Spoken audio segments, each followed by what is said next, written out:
I was halfway through reviewing a client report when my phone buzzed on the desk. The screen lit up with a name I hadn't seen in a while, Mom. I hesitated. Calls from my parents weren't usually casual. They came with a purpose, and more often than not, that purpose somehow revolved around my younger brother, Jake. Still, I picked up. "Hi, Mom." "Hi, sweetheart," she chimed, her voice unusually upbeat. "Guess what? We've decided to host a birthday dinner for you. Just family. Nothing big, just something intimate at the house. It's next weekend, right?" I blinked. Yeah, it is." I wasn't sure what surprised me more, that they remembered my birthday or that they wanted to celebrate it. Actually, I was planning to go out with a few coworkers downtown. "Nonsense," she cut in. "We've already started planning. Your cousins, aunts, everyone is excited. You should be grateful we're doing this for you." There it was, the subtle guilt trip. I swallowed my protest and muttered, "Thanks for organizing it, I guess." After we hung up, I sat there staring at my phone. My parents hadn't hosted a birthday dinner for me in years. Growing up, my birthdays were forgettable store-bought cake, a small gift if I was lucky. Jake, on the other hand, had balloon arches, bounce houses, catered parties, even a magician once. I still remembered my 16th. I had begged for driving lessons. They gave me a $25 bookstore gift card. 3 years later, Jake got a used Jeep for his 16th and totaled it within a month. They replaced it without a second thought. That was always the dynamic.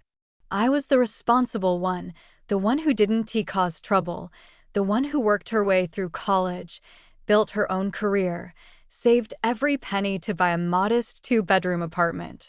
Meanwhile, Jake bounced from job to job, dreaming big and failing bigger. And my parents always called it just a phase. So why now? Why suddenly a birthday dinner? A flicker of hope stirred in me. Maybe they were trying to make up for all the years they overlooked me. Maybe turning 30 made them reflect on things. But deep down, I knew better.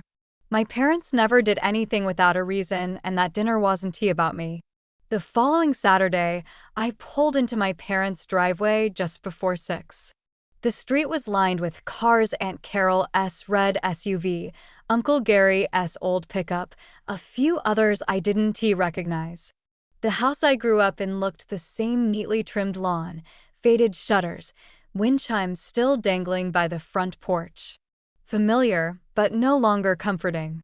I stepped inside, greeted by a wave of laughter and chatter. My mom bustled over with exaggerated excitement. "There's our birthday girl." She beamed, wrapping me in a tight hug before pulling me toward the living room. "Everyone is here." The room was full: cousins I hadn't seen in years, relatives I barely remembered. People smiled, hugged, complimented my dress, and asked polite questions about my job. I tried to play along, tried to feel grateful. Maybe I was being too cynical. Then I spotted Jake, sprawled on the recliner like a bored teenager, scrolling on his phone without even glancing up. "Nice party," I said with a small smile. "Yeah," he muttered, eyes still glued to the screen. "Mom went all out." "She did," I said. "Kind of surprising." He snorted. "Guess even you get a party sometimes." I bit my tongue and walked away. Dinner was served buffet-style: roast turkey, green bean casserole, mashed potatoes, my mom's famous cornbread stuffing. And for the first time in years, she'd made her signature peach cobbler, my childhood favorite. I wanted to believe it was for me, but I saw how she served the biggest slice to Jake before anyone else. When it was time for gifts, most were modest scarves, gift cards, a candle set from my cousin Michelle. Then came my parents' gift, a large box, neatly wrapped in gold foil. "This is from us," Mom said. "And Jake, too." Inside was a fancy espresso machine, the kind that probably cost more than my monthly groceries. I smiled politely. "Thank you, this is very thoughtful." But something in their eyes made me uneasy, like there was more to this than just a generous gift. After everyone left, I started gathering my things, ready to head home. My dad stood by the doorway, hands in his pockets. "Before you go," he said, "can you sit down for a minute? We need to talk." I froze. My mom appeared behind him, face suddenly serious. Jake strolled in from the kitchen, sipping soda from a glass, now noticeably alert. "We wanted to wait until after the party," Mom said. "But this is important." A chill crept down my spine. I slowly sat on the couch, gripping my purse. "It's about Jake," Dad said. "He has been going through a rough patch." My stomach dropped. I knew then, with terrifying clarity, this dinner wasn't tea about me at all. It was a setup. "You know Jake's tattoo business has been struggling," Dad began, his voice calm, almost rehearsed.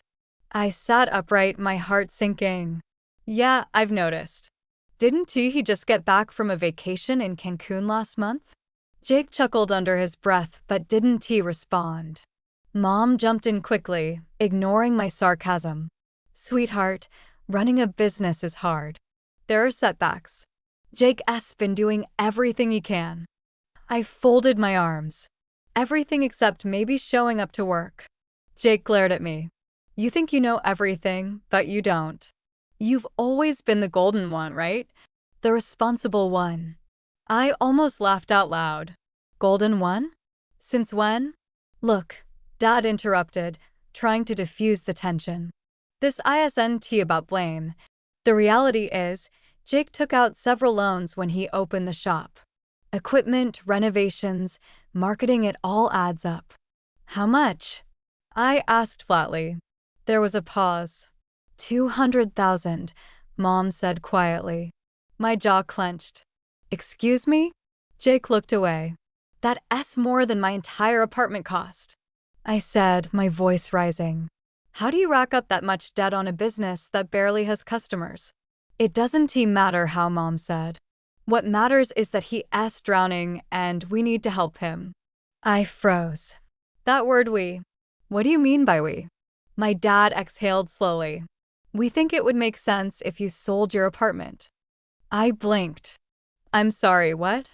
"You've done well for yourself," Mom continued, her tone soft, as if she were offering a compliment instead of gutting me. "You're stable. You don't have kids, you're not married. You can always get another place." "No," I said sharply. "No way. I worked for years to buy that apartment. That's mine."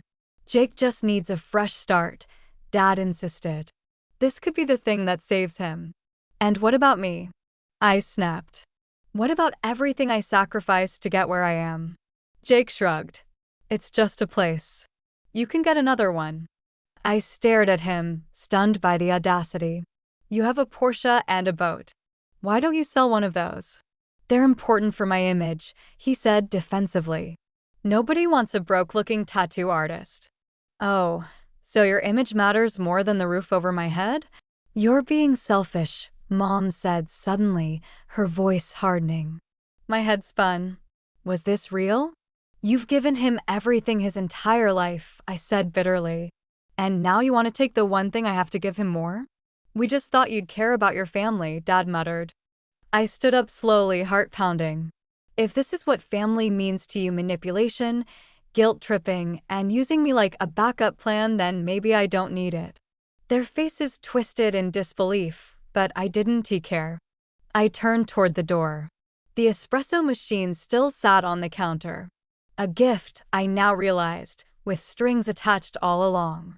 I drove home in silence, fingers clenched so tightly on the steering wheel that my knuckles turned white. My parents' words played in a constant loop in my head. "You're being selfish, you don't deserve to be part of this family." I had known they favored Jake. I'd lived with that truth for decades. But tonight, it became undeniable, etched in stone, spoken out loud, no longer something I could excuse away with childhood rationalizations. When I stepped into my apartment, the familiar scent of lavender and freshly brewed coffee greeted me. My sanctuary. My safe space. And now, they wanted me to give it up for him. I tossed my keys onto the kitchen counter and pulled out my phone. Dozens of missed calls and texts already buzzed across the screen.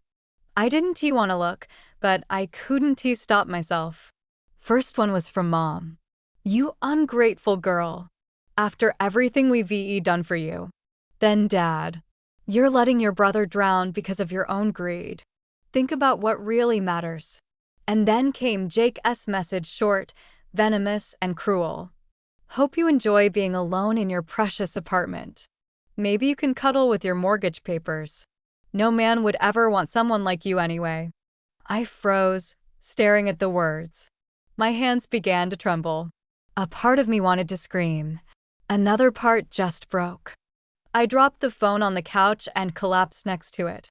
The tears came before I could stop them, hot, angry, aching tears. I buried my face in my hands, the weight of it all crashing over me like a tidal wave. How had it come to this? How had I become the villain in my own family's story just because I refused to be used? After what felt like hours, I dragged myself to the bathroom, splashing cold water on my face. I looked into the mirror, red eyes, puffy cheeks, hollow stare. But underneath all that pain, something else flickered. Something stronger. Resolve. I returned to the living room and sat down at the table. I opened my laptop. My fingers hovered over the keyboard for a moment before I began to type. "Mom and Dad, since you've made it clear I'm no longer your daughter, I will no longer support strangers. Effective immediately, the $1,200 IV been sending each month for your car loan and utilities is canceled. If Jake's future is so important, I'm sure you'll find a way to redirect that amount toward his debts. Please do not contact me again. Tara." I read it twice, then hit send. The moment the message flew into cyberspace, a strange calm settled over me. For the first time in years, I had chosen myself. No more pleasing. No more begging. No more playing the role of the disposable daughter. I turned off my phone, poured myself a cup of tea, and sat in silence. Outside, the city lights flickered. Inside, for the first time in decades, I felt the smallest flicker of peace. I woke the next morning to the sound of my phone buzzing violently on the nightstand. I'd forgotten to turn it back on airplane mode after last night's storm of messages. I reached for it reluctantly, half expecting another round of insults. 53 missed calls. 24 voicemails. Over 100 unread texts. I scrolled through them with a strange sense of detachment. It was like watching someone else's life unravel, only it was mine. "Mom, how dare you cancel the payments without even talking to us first? We're your parents." "Dad, you're being incredibly cruel. Your mother is devastated. You should be ashamed." "Jake, you just destroyed this family because you couldn't stand that I was finally doing something with my life. But the one that made my breath catch came just a few minutes ago. Mom, we need to talk. Call me now." Almost on cue, the phone rang again, Mom's number lighting up the screen like a warning signal. I hesitated, then answered. "Hello." Her voice was cold and sharp. "How could you do this to us?" I stayed silent for a second.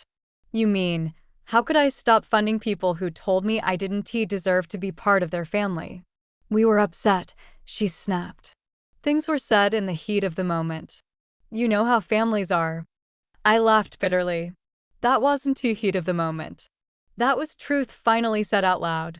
There was a pause, then a shift in tone, the manipulative softness I knew too well.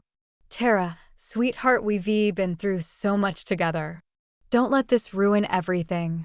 You can come over today, we'll talk like adults." I clenched my jaw. "You didn't want me there when I refused to sell my home. You made that very clear. And now suddenly you want to talk?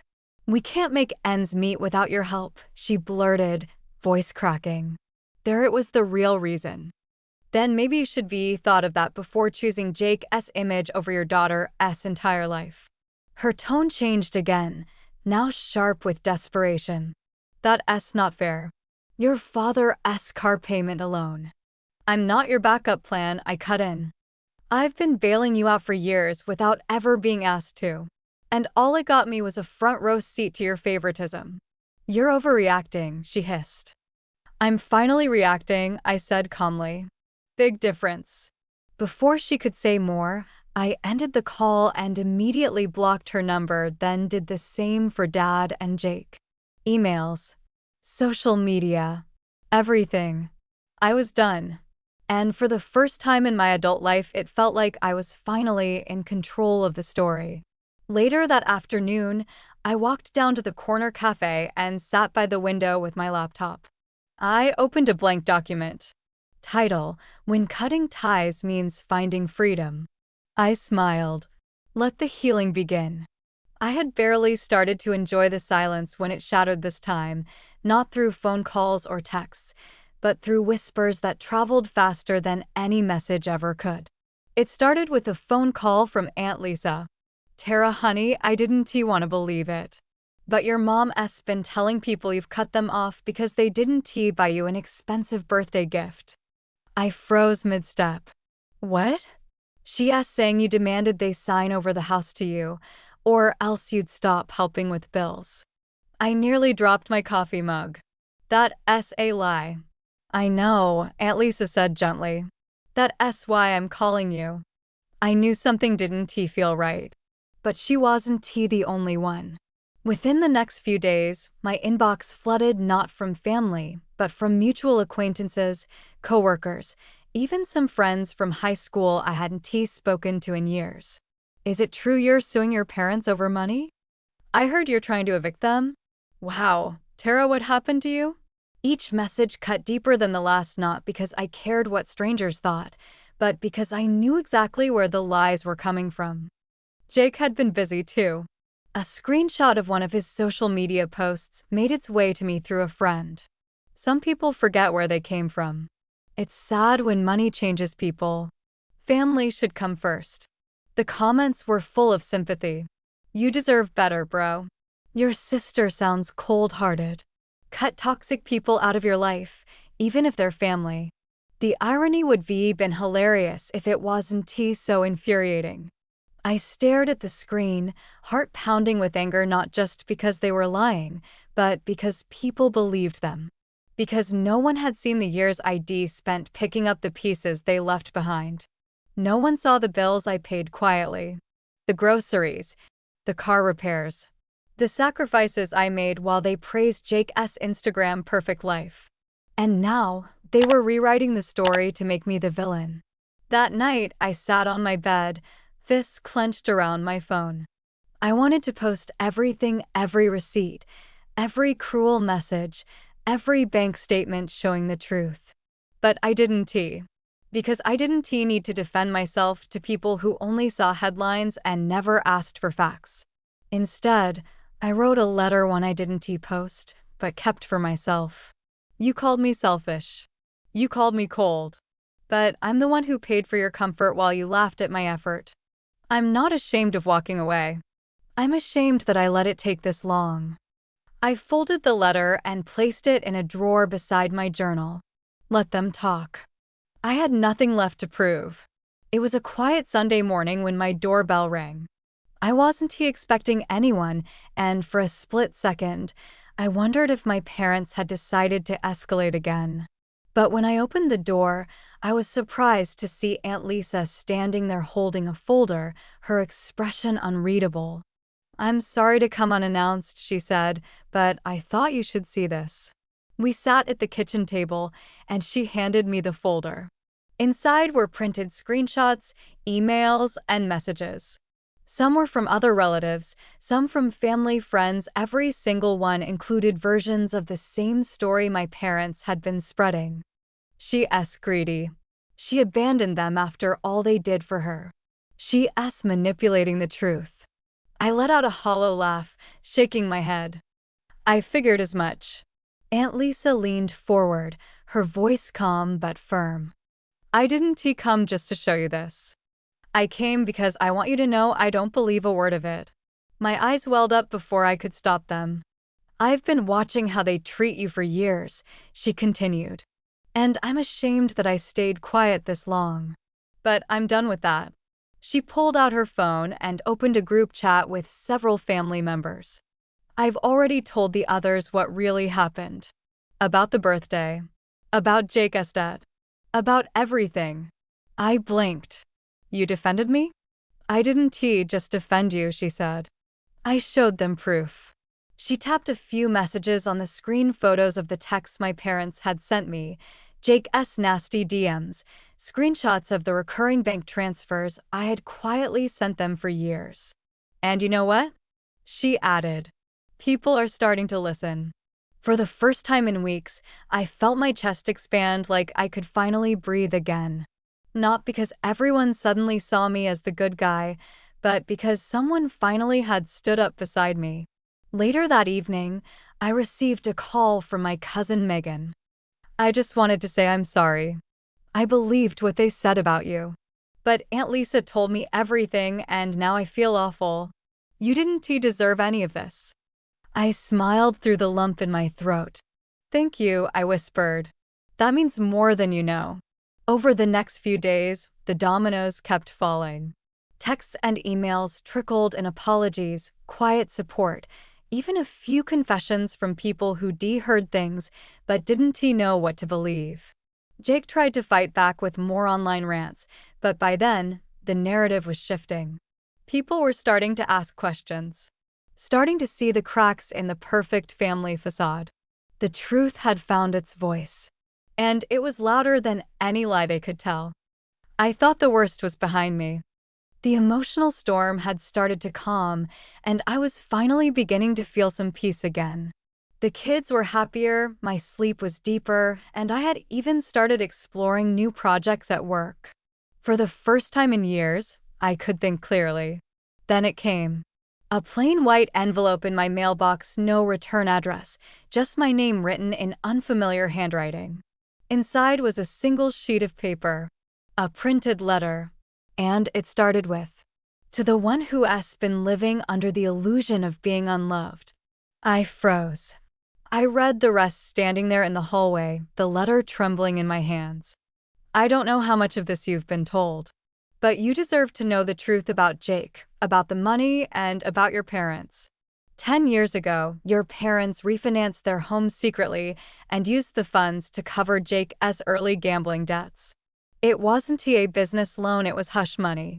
Jake had gotten involved with people who weren't just shady, they were dangerous. And your parents covered for him to avoid a scandal. I sat down on the couch, heart pounding. They've been in financial trouble ever since. The household bills you've been helping with? Most of it went to covering the debts Jake kept piling on. The truth is, your support was the only thing keeping them afloat. But instead of appreciating it, they resented that they needed you. And Jake resented that his little sister was their lifeline. I couldn't breathe. They didn't reject your children because they were energetic. They did it because they thought pushing you away would guilt you into giving more. They thought isolating you would make you easier to control. I know all of this because I was there. I was part of it. I worked with your father's accounting firm for years. I saw the transactions, the secrets, the lies. And I saw how they used your loyalty like a bank account. You deserve to know. You deserved better all along. There was no signature, no name, no way to confirm who sent it. But everything inside matched timelines I knew, facts I'd suspected, things that had never made sense until now. A burning mix of rage and heartbreak surged in my chest. They hadn't just hurt me. They used me. Deliberately. Systematically. And suddenly it all clicked. All the years I bent over backward to gain their love, they were never offering love in return. They were only ever calculating how much more they could take. My hands trembled as I folded the letter and placed it back into the envelope. I wasn't just a daughter trying to find her place. I was a pawn in a game I didn't even know I'd been playing. But that game was over now. And the next move would be mine. For days, I kept that letter tucked in my drawer, folded carefully between the pages of an old journal. Not because I needed to reread it, I had every word burned into my memory, but because it was a symbol, a turning point. Something inside me had shifted. No more guilt. No more excuses. No more waiting for love from people who only saw me as a means to an end. I had spent years trying to earn a place in a family that had already decided I didn't belong. And now, for the first time, I realized I didn't want a place there anymore. I wanted a life built on truth, on boundaries, on self-respect. So I started making changes. I enrolled in an executive leadership certification program I'd been eyeing for years, but always put off because family obligations came first. Now, I was the only obligation that mattered. I redesigned my apartment, not just redecorated it, but really claimed it. I painted the walls warm tones, replaced old furniture with pieces that made me feel joy, added photos of places I wanted to visit. Every corner became a reflection of who I was, not who they told me to be. I also reconnected with people I'd pulled away from, friends I'd distanced myself from out of shame or exhaustion. Turns out, most of them had seen the way my family treated me long before I had. And they didn't say "I told you so." They said, "Welcome back." Even at work, something changed. Clients responded differently. Colleagues noticed. My voice carried more weight, not because it had grown louder, but because I no longer doubted it. Confidence has a way of rewriting every room you walk into. One afternoon, as I was sipping coffee on my balcony, Emma and Lucas came out with their sketchbooks. "Mom," Emma said, holding up a picture she'd drawn. "This is our house." And this, she pointed at a figure in the middle. "This is you. With a superhero cape." I blinked, warmth flooding my chest. "Why do I have a cape?" "Because you saved us," she said, matter of fact.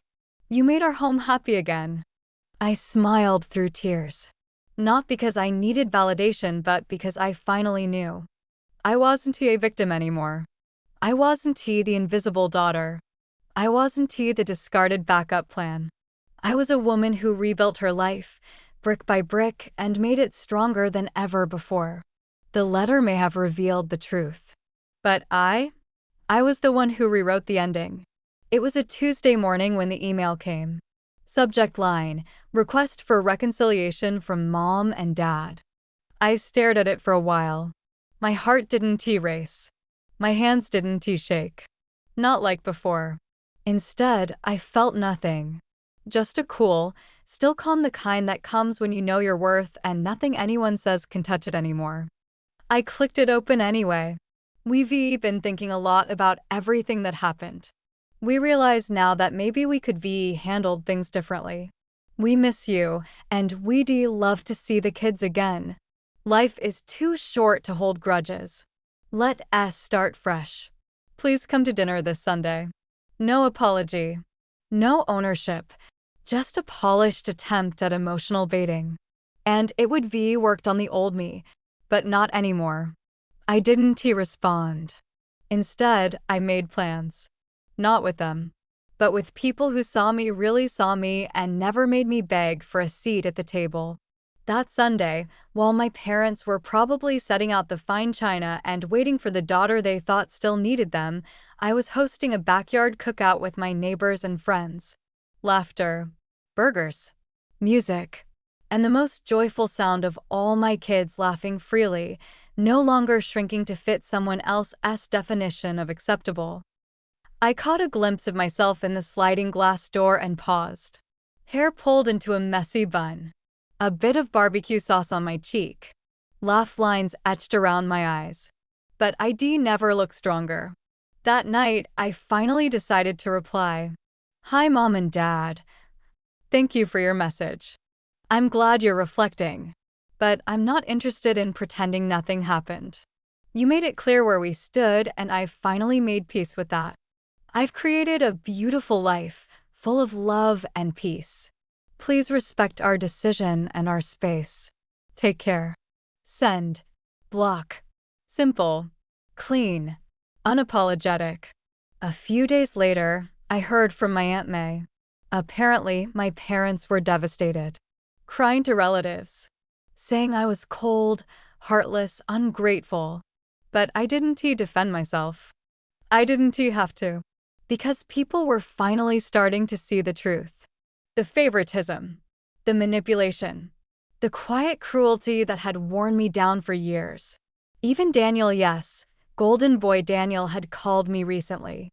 I had no idea how bad it was, he said, awkward and remorseful. They never treated me that way. No, I said simply. They didn't. And that was the end of that. I didn't need revenge through revenge. My success, my healing, my boundaries, that was my revenge. Every time I smiled without guilt.